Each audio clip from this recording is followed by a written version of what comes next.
You've seen her, the muse, the siren, the woman you can't control. But this part isn't about her, it's about you, and why you keep losing yourself in her gaze. Let's stop pretending this is romantic. It's not. It's spiritual dependency dressed as love. It's escape, disguised as depth. Most men don't fall in love. They fall into fantasy, into rescue, into relief.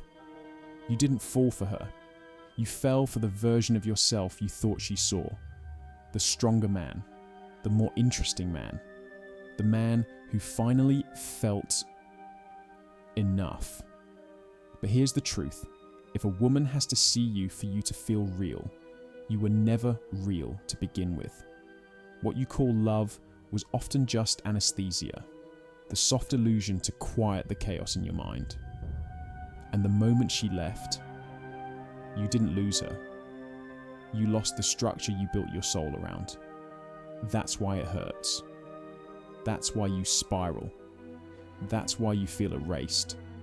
Because you never existed without a reflection.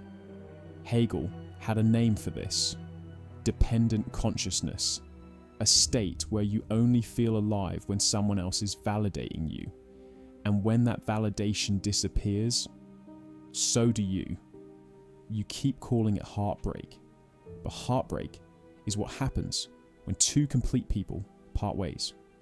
What you're experiencing is collapse, identity collapse, because your selfhood was rented and the lease just expired. Men today are taught to chase love before they've built selfhood, to open up before they've hardened their foundation, to be vulnerable before they've earned the right to hold space for it. And then they wonder why they break so easily. Let me be clear. If you need her to complete you, you don't need love. You need a mirror. And the more you chase that mirror, the less of yourself you'll ever actually see. So what do? You stop chasing women. And you start chasing contradiction. You start looking at the parts of yourself you've refused to face. The insecurity, the hunger, the need to be mothered, the fantasy of being saved. Men who fall too hard often skip the most sacred work of all, becoming whole without a witness. You want to be admired, but you've done nothing worth admiring. You want to be understood, but you haven't even written your own code.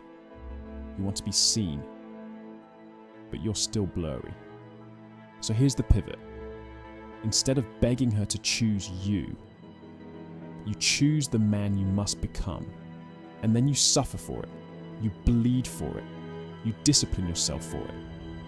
That is the way of initiation. You think love is going to heal you? No. Love reveals what you haven't healed. The feminine doesn't save you. She exposes you.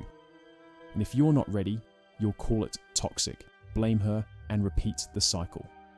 Real love only exists between two people who don't need each other. Only between two people who have already stood face to face with their own emptiness and didn't flinch. If you want to stop falling so hard, you don't need a new woman. You need a new relationship with yourself. Solitude is not punishment. It's purification. Sit in the ache. Let it burn off the performance. Let it kill the boy who thought he could be saved.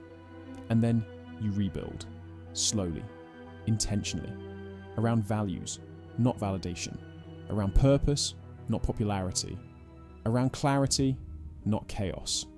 And once you've done that, love becomes a choice, not a collapse. You no longer fall into women. You meet them, two sovereign beings, no worship, no need, just recognition.